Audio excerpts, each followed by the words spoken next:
The call came at 2:14 a.m. Static. Then a voice, breathless, shaking. "You need to come now." By the time I got there, the rain had already washed half of him away. Headlights flickered against wet asphalt, blood mixing with mud in slow spirals. Her car was parked 20 feet from the body, engine still warm. She said she was home that night, but her car told a different story. The smell of gasoline, the hum of the streetlight, the silence of guilt, they all spoke louder than her words. And I listened.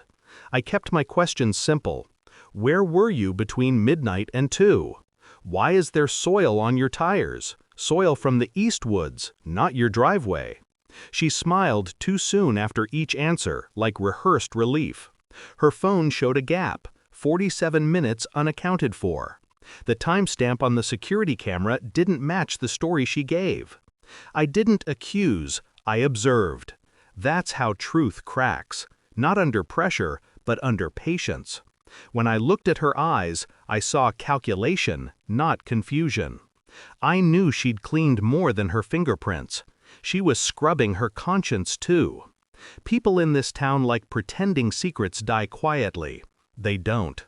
They rot out loud. I started watching her from a distance, the way she adjusted her tone when someone mentioned his name, how she stopped touching her phone when she thought no one was looking. The more she denied it, the clearer it became.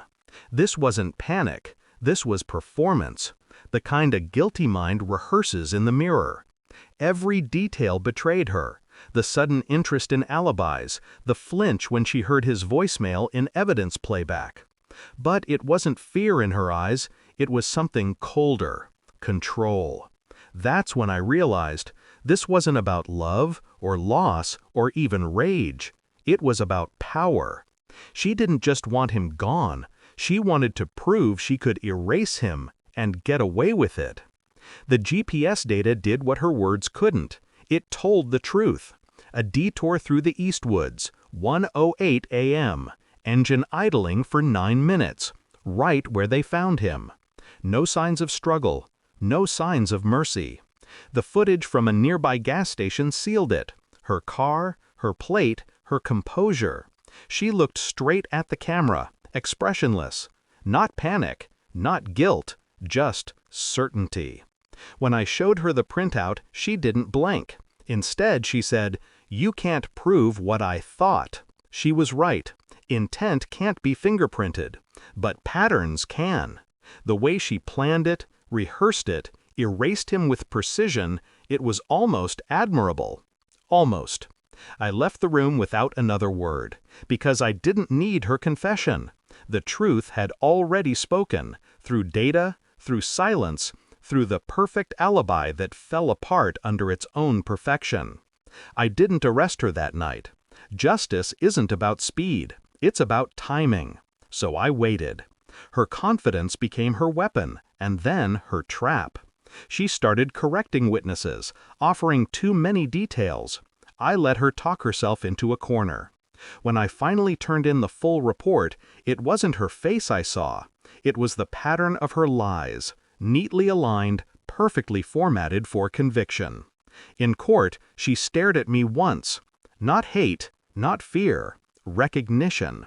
She knew I'd seen her, not as a killer, but as a strategist who lost control of her own plan. When the verdict came, she didn't flinch. She just whispered, "I almost made it." I almost replied, "You did." But almost doesn't count in truth. Only evidence does. And hers was flawless. Until it wasn't. After the trial, I drove past the woods one last time. The tape was gone. The rain had erased the rest. I thought about her, the calm, the precision, the emptiness that followed every sentence she spoke. It wasn't love that killed him, it was the illusion of control. And maybe that's the real crime, believing we can hide from consequence just because we plan well enough. I turned off the engine, looked at the empty road, and felt nothing. Justice doesn't comfort, it corrects, and sometimes it's colder than the crime itself.